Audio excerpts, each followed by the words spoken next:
Dinosaur Parkour got a request to explain DB2 binds. How do they work in test compiles? What changes are required to make them work for source control? How do they work in a sysplex environment? And why are bind versions used? This request is going to require multiple videos. Welcome to Dinosaur Parkour, faster, better, mainframe programming.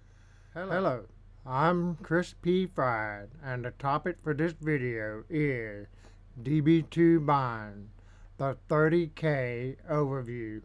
This is the first video of a series. Due to an illness, I am having trouble speaking this week, and AI voice is being used for most of this video.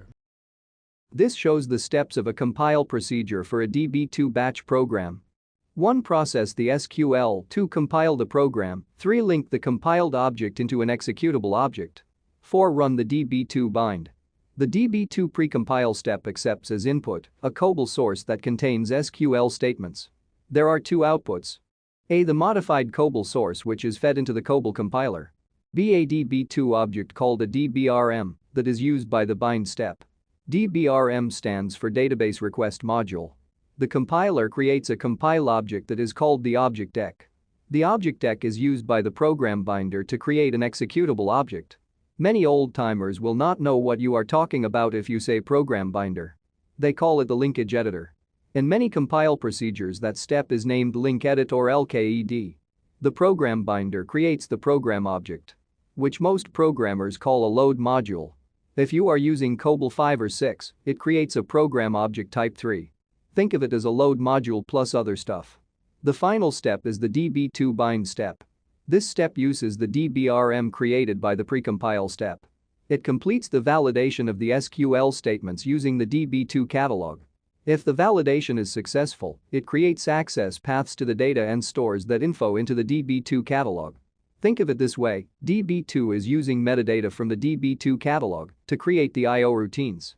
That's the overview of the compile process. This picture shows what is called a static bind. The bind step is run as part of the program compilation process.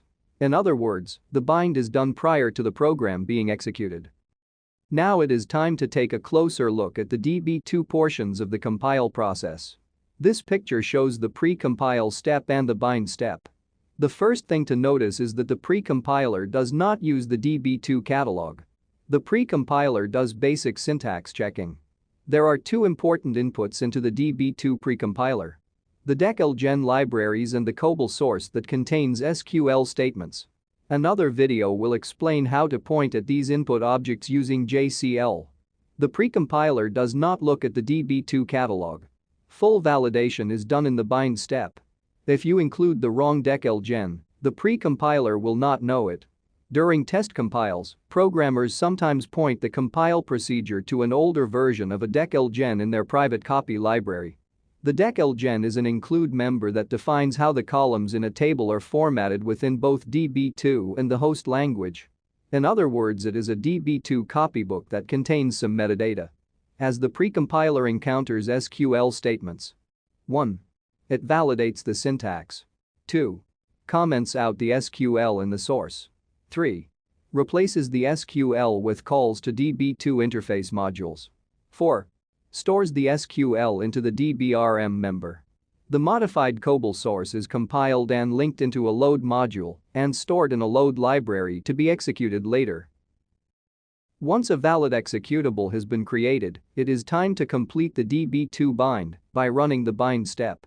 This step uses the DBRM created by the precompiler. If the user is authorized, the bind step fully validates the SQL. If everything is valid, DB2 decides on the best way to complete the requested SQL actions. In other words, DB2 generates the data access paths and stores them in the catalog. At execution time, DB2 uses the predetermined access paths. This has been another episode of Dinosaur Parkour, faster, better, mainframe programming. Thank you for listening. Please consider subscribing to the Dinosaur Parkour channel if you found this video useful. There should be a subscribe icon on the screen.